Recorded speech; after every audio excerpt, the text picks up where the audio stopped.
لكم عدو مبين.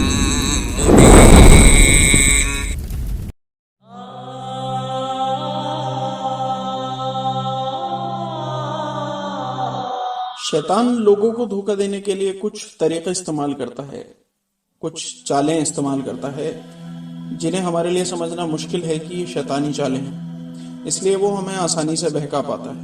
تو وہ کون سی چالیں ہیں جس سے وہ ہمیں بہکاتا ہے؟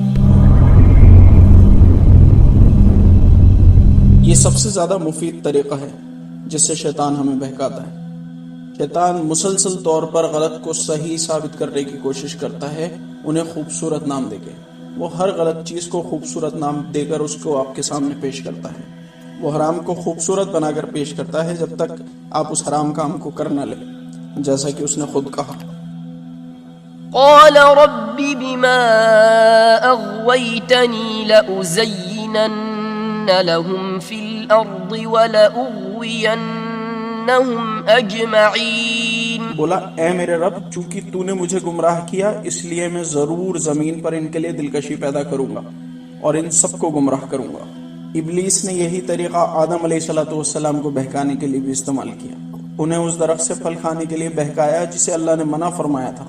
ابلیس نے اس حرام کام کو ان کے سامنے خوبصورت بنا کر پیش کیا۔ کیسے؟ آ کر بولا اگر اس درخت سے کھا لو گے تو تم ہمیشہ جنت میں رہو گے اور تم فرشتے بن جاؤ گے۔ اس نے اس گناہ کو اتنا خوبصورت بنا کر پیش کیا کہ آدم علیہ السلام اور حوا علیہ السلام اس کے اس بہکاوے میں آ گئے۔ مگر یہ گناہ کب تک خوبصورت لگا؟ جب تک انہوں نے اس پھل کو کھا نہ لیا۔ کھایا بھی کیا، بس چکھا ہی تھا کہ یہ خوبصورتی بوال میں بدل گئی۔ انہیں جنت سے نکال دیا گیا اور زمین پر بھیج دیا گیا۔ قرآن میں اللہ ارشاد فرماتا ہے، تاللہ لقد ارسلنا الى امم من قبلك فزين لهم الشيطان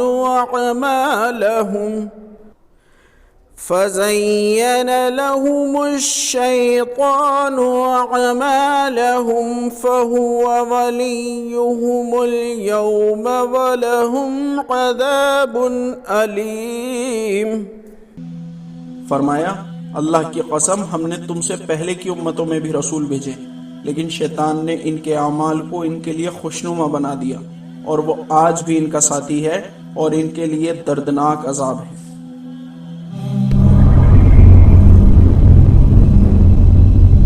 یہ ایک اور طریقہ ہے جو شیطان استعمال کرتا ہے۔ وہ آپ سے نیک کاموں میں تاخیر کراتا ہے۔ وہ کہتا ہے کہ ابھی وقت ہے، نماز بعد میں پڑھ لیں گے۔ وہ آپ کو سستی دلاتا ہے جب تک نماز کا وقت ختم نہ ہو جائے۔ میں نے کئی جوانوں کو کہتے ہوئے سنا ہے، یہ تو ابھی زندگی جینے کا وقت ہے، عبادت تو بڑھاپے میں کی جاتی ہے۔ کیا سچ میں؟ کیا تمہیں پتا ہے کہ تمہاری موت کب آئے گی؟ کیا ہوگا اگر وہ جوانی کی حالت میں ہی آ گئی؟ تو تاخیر مت کرو، نمازیں وقت پر ادا کرو۔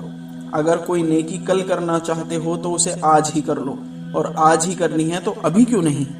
شیطان کو اپنا وقت برباد مت کرنے دو۔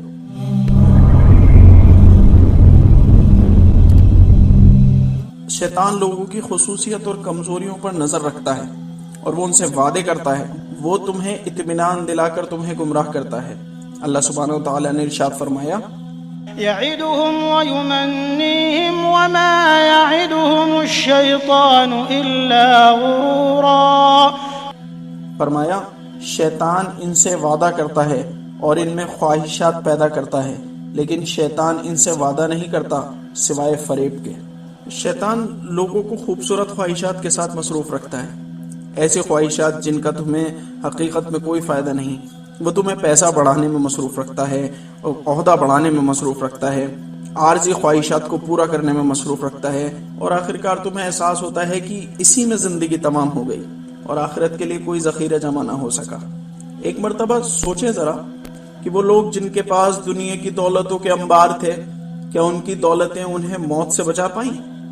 کیا وہ اپنی تمام دولت سے موت سے کچھ مہلت لے سکے؟ بے شک نہیں۔ کیوں؟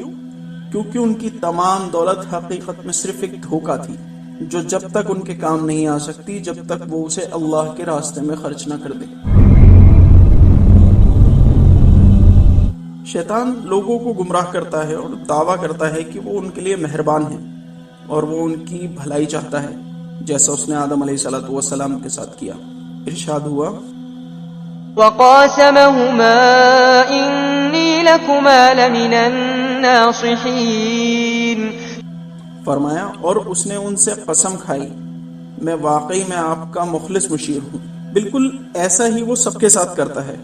شیاطین آپ کو یقین دلاتے ہیں کہ وہ آپ کے خیر خواہ ہیں، وہ آپ کو دھیرے دھیرے گناہ کی طرف لے جاتے ہیں۔ وہ اچانک سے کسی بڑے گناہ کو کرنے کے لیے نہیں کہتے، پہلے آپ سے چھوٹے گناہ کراتے ہیں۔ شروعات میں ایسے گناہ جنہیں ہم گناہ سمجھتے ہی نہیں، اور یہ چھوٹے گناہ کیا ہوتے ہیں؟ یہ کبیرہ گناہوں کی طرف جانے والے چھوٹے چھوٹے قدم ہوتے ہیں، جنہیں کرتے کرتے انسان کب کبیرہ گناہوں میں مبتلا ہو جاتا ہے اسے خود بھی احساس نہیں ہوتا۔ شیطان ایسی شک اور شبہات میں انسان کو مبتلا کر دیتا ہے جس سے انسان کا عقیدہ ہی ڈگمگا جاتا ہے۔ روایت میں آتا ہے کہ شیطان تمہارے پاس آتا ہے اور پوچھتا ہے کہ یہ کس نے بنایا، وہ کس نے بنایا، یہاں تک کہ یہ سوال آپ کے دماغ میں ڈال دیتا ہے کہ اللہ کو کس نے بنایا۔ ہمارے نبی صلی اللہ علیہ وسلم نے فرمایا اگر وہ تم سے ایسے سوال پوچھے تو شیطان کے شر سے اللہ کی پناہ مانگو، اعوذ باللہ من الشیطان الرجیم۔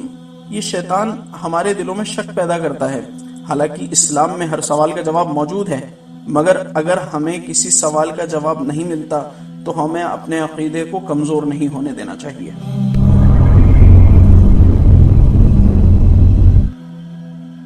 يا أيها الذين آمنوا إنما الخمر والميسر والأنصاب والأزلام إنما الخمر والميسر والأنصاب والأزلام رجس من عمل الشيطان فاجتنبوه لعلكم تفلحون۔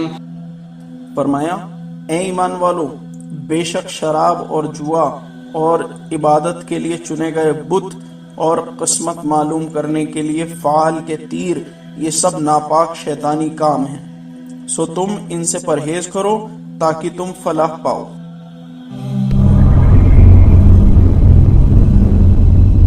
جو جادوگروں کی بات مانتا ہے، جو جادوگروں کے پاس جاتا ہے، جو جادوگروں پر یقین رکھتا ہے، اس کا یقین اللہ سبحانہ و تعالی سے ہٹ جاتا ہے۔ کیوں؟ کیونکہ جو عمل اللہ کی قدرت کو ختم کرنا چاہتا ہے وہ جادو ہے۔ جب ہم کبھی کسی شخص سے ملتے ہیں جو جادو کرتا ہے تو ہمارے دل میں خیال آتا ہے کہ یہ شخص کتنا طاقتور ہے، یہ کتنا دیندار ہے جو ایسا کر پا رہا ہے، اور پھر ہمارا سارا دھیان اس شخص پر ہی چلا جاتا ہے، اور جب کوئی مشکل پیش آتی ہے تو ہمیں وہی شخص یاد آتا ہے اور اللہ سبحانہ و تعالیٰ کو ہم بھول جاتے ہیں۔ یہ جادو کرنے والے غیب کو جاننے کا دکھاوا کرتے ہیں، کئی بار یہ جن سے مدد لیتے ہیں اپنا کام کرنے کے لیے۔ اللہ سبحانہ و تعالیٰ نے ارشاد فرمایا وَأَنَّهُ كَانَ رِجَالٌ مِّنَ الْإِنسِ يَعُوذُونَ بِرِجَالٍ مِّنَ الْجِنِّ فَزَادُوهُمْ رَهَقًا۔ فرمایا اور انسانوں میں سے ایسے آدمی تھے جنہوں نے جنوں سے انسانوں کی پناہ مانگی تو انہوں نے ان پر بوجھ بڑھا دیا۔ بخاری شریف کی روایت ہے، آپ علیہ السلام نے ارشاد فرمایا کہ میری امت میں ایسے لوگ ہوں گے جو حرام چیزوں کو اپنے اوپر حلال کر لیں گے، وہ زنا کریں گے، وہ ریشم پہنیں گے، شراب اور دوسری نشے کی چیزوں کے عادی ہوں گے، اور موسیقی کو اپنے لیے حلال سمجھیں گے۔ 4 چیزیں یہاں آپ صلی اللہ تعالی علیہ وسلم نے ارشاد فرمائی جو حرام ہیں اور لوگ انہیں حلال سمجھیں گے۔ کیا آج ہم میں ایسے لوگ موجود نہیں ہیں؟ یہ ہمارے نبی صلی اللہ علیہ وسلم نے فرمایا کہ موسیقی حرام ہے، اور کچھ علماء نے تو یہاں تک لکھا ہے کہ موسیقی شیطان کا قرآن ہے، جب یہ دل میں اترتا ہے تو دلوں پر قبضہ کر لیتا ہے، اور جب دل پر قبضہ کر لیتا ہے تو اللہ کے قرآن کے لیے دل میں کوئی جگہ نہیں بچتی۔ یہ حقیقت ہے، ہم عام طور پر تجربہ کر لیں، جو موسیقی کا شوقین ہوتا ہے وہ قرآن کی تلاوت عام طور پر نہیں کرتا، اس لیے ہمارے نبی علیہ السلام نے ہمیں آگاہ کیا اس کے بارے میں کہ یہ بہت خطرناک چیز ہے ہماری روح کے لیے۔